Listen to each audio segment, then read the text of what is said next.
When the end is unknown, that is when you know who you are. You have to get into a consistent routine in life, and you can't come out of it. I need to eat better, need to sleep more, need to hydrate more, need to study what's out here to keep me living longer. So it's all about that routine, also studying what longevity looks like. How am I gonna look when I'm 90 years old? Many dreams die while suffering. Hello, this is Dr. William E. Morgan, president of Parker University, and with me today is David Goggins, ultramarathon runner, former Navy SEAL, and arguably the toughest man in the world. David, thanks for joining us today. Appreciate you, man. Thanks for having me. So just give a motivational speech to 5,000 people, and we're really interested in the concept of keeping this doing hard things for a long period of time, and you kind of epitomize that. Right. So tell us a little bit about your lifestyle and how you expect to go forward with your life doing hard things, staying fit. Well, the thing that is the hardest thing to do, man, is to develop routines. Routine is the number one thing. You have to get into a consistent routine in life, and you can't come out of it. So if you want to have longevity in anything, it has to be a lifestyle. Like when I was going through SEAL training, I went through 3 hell weeks. I wasn't budged for 18 months. Navy SEAL training is 6 months. So what happens is people are like, how the hell did you do that? How were you there for so long? You have to learn to create a new norm. So for my mind, outside the walls of Navy SEAL training didn't exist. And that's how my life is. You have to continuously put yourself in positions to succeed. And what that requires is having routines. So my routine in Buzz was, I didn't think about going to the movies. I didn't think about a normal life. My life was waking up, getting wet and sandy, do a lot of push-ups, do a lot of pull-ups, and getting yelled at a lot. And that became my new norm. That was my life. And when it comes to longevity, you have to kind of change your mind to say, first of all, you got to think that way. Do I want to have longevity? Like, what does longevity look like to me? So you can't just say, I want to have longevity. You have to first see it. What does it look like? Are you in a wheelchair? Are you walking? Are you healthy? Are you eating healthy? Are you working out every day? So a lot of folks live to be 90. And I'm not saying from like some disease that God gave you. Sometimes we give ourselves diseases. So you have to look at longevity as, okay, I need to eat better, need to sleep more, need to hydrate more, need to study what's out here to keep me living longer, keep me living healthier. So that's what it's all about, man. So it's all about that routine, also studying what longevity looks like. And how do I want to look when I'm 90 years old? Walking around, still going to the gym, still eating healthy. So you got to see it first. Everything I've ever done in my life, I first saw it. And through seeing it, it became what it was. So at one point you were talking about people in spec work, units maybe even backing off after they complete the hard thing, and then they just take it easy. Right. So I have a lot of respect for POWs, ton of respect for POWs. Like, that was my fascination growing up, was how these men were able to get through that. And so this is just an example. You'll probably never meet a POW who wants to go back through that kind of hell again. It's just what it is. It's horrible. It creates so much trauma. And it's an example. When I was going through SEAL training, Ranger School, all these hard situations, it's so hard. It's so miserable that all you're thinking about is, I'm never going through this again. So what a lot of the training does is so hard and so difficult that it almost does the opposite of what it should do. It should make you harder, tougher, more resilient. It does in that situation. But once you get out of that situation, it almost did the negative effect. It's like, I don't want to go in cold water anymore. I don't want to be miserable anymore. All the things that you hated doing in SEAL training or Ranger School or SF training, whatever it is, life. If you survive it, you no longer want to go back. Well, they get it clicked off and it's in the past instead of, no, that's right. That's a step forward. That's a step. That right there, that's how I looked at Buds and everything else. I didn't look at, oh my God, I never want to go back. That's why I was able to go through 3 of them. Because, oh my God, I can do this. I can make this every time I go through. So I looked at these situations very different than most. And a lot of people look at these hard times. It's hard time to go through one time and end it. And that's when you fall off. And you mentioned POWs, and there's something called the Stockdale paradox. Yep. The differentiation between being optimistic or embracing the suck. That's right. And James, as you know the story of Admiral Stockdale, he was a POW, and he realized that he didn't give himself false hope that this is going to end soon. The people who had optimism were going to be out by Christmas or the war's going to end soon, they lost hope and died. That's right. But he kept fighting. He's like, I'm in it. If it's 5 years, if it's 10 years, I'm going to survive. That's right. We would go on runs, and we would be running near the base. So when you get near the base, it's about the run's going to end. But the smart instructors would play head games. They went right on past the base. So as we're getting close to the base, the motivation, the determination, you can feel it building up. Oh yeah, hoo-yah, yeah. We pass the base, you hear crickets. You just get quiet. Because like, oh my God, how far are we going?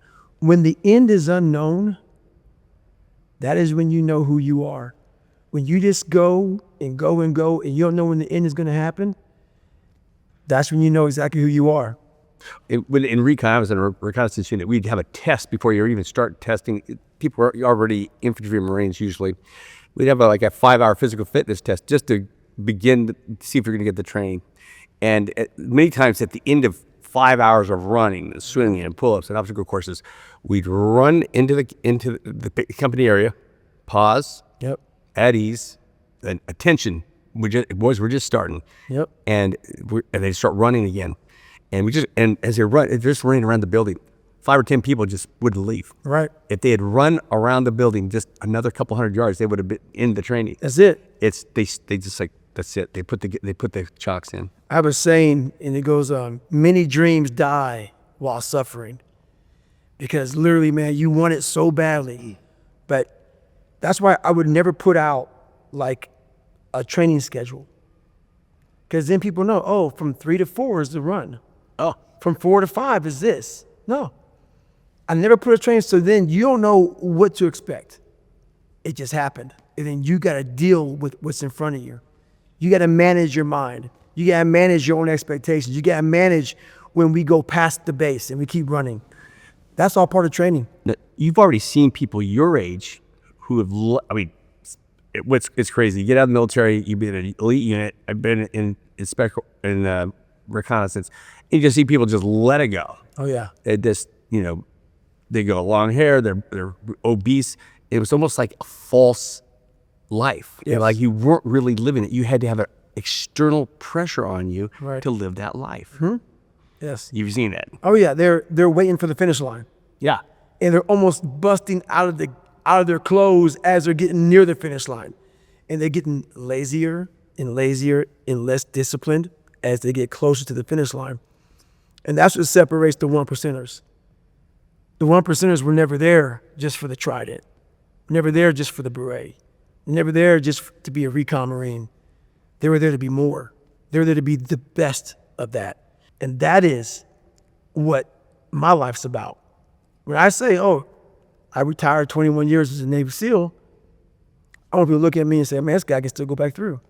Yeah. Whereas it's like, God, man, like you look like hell. And then you totally don't represent the community you came from. And so many people do that. It's I carry my challenge going with me. Mainly this not the relive the glory days, like don't forget the warrior within. Right, that's right. It's battle, and the battle is harder every year that goes by. Right. And so as we go, like you've retired. How long have you been retired from the military? November 2015. Got it. That's getting on there. So Yeah. as we go forward, you want to live your life. So like you said, you're like that 80. You're an 80-year-old that like he could probably do this again. Right. Yeah, this is representing. Well, we nobody wants to get old. We just want to live longer. That's right. And what's your plan for that? Like I was talking about, man, like I was a knucklehead. I didn't stretch out. I didn't meditate. I didn't do any of those things to calm down my nervous system. So I'm really big now into the sympathetic and parasympathetic nervous system. That's good. I'm big time into like meditation, big time into stretching, into calming my breath, calm my nerves, calm my heart rate, and also what I eat, how I exercise. I'm big in exercising every single day, no days off. I'm big in those routines and those patterns. And that's where I believe my longevity comes from. So we talked about the concept of biohacking versus true discipline. Right. And there's people always are looking for a shortcut. If I do this, it'll kind of trick my muscles into hypertrophy. If I do this, I'll get more testosterone. Right. So what's your opinion on biohacking versus discipline? Obviously, biohacking works. That's why people want to do it so badly. That said, if you want results for the rest of your life, this longevity thing we're talking about, biohacking is not the way.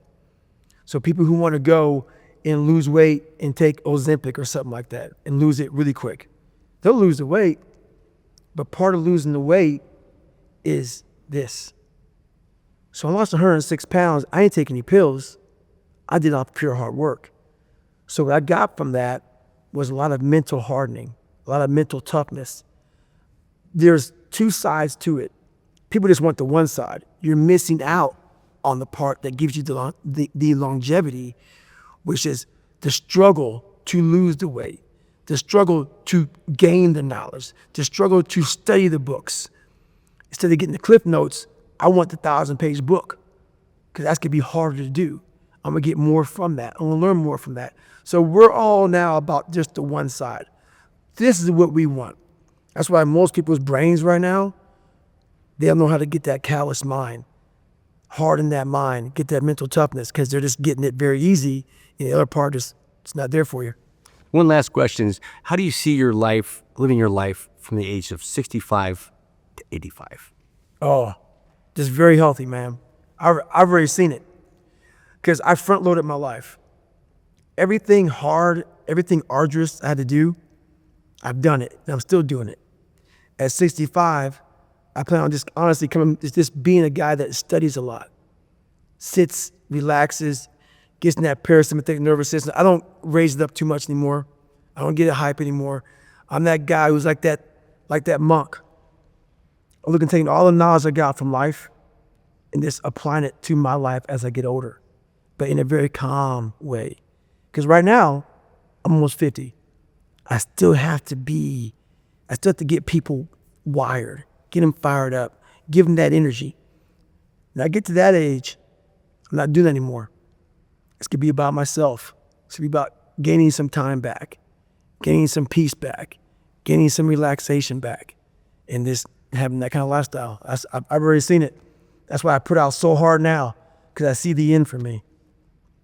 Well, thank you for joining us today. You've been listening to David Goggins.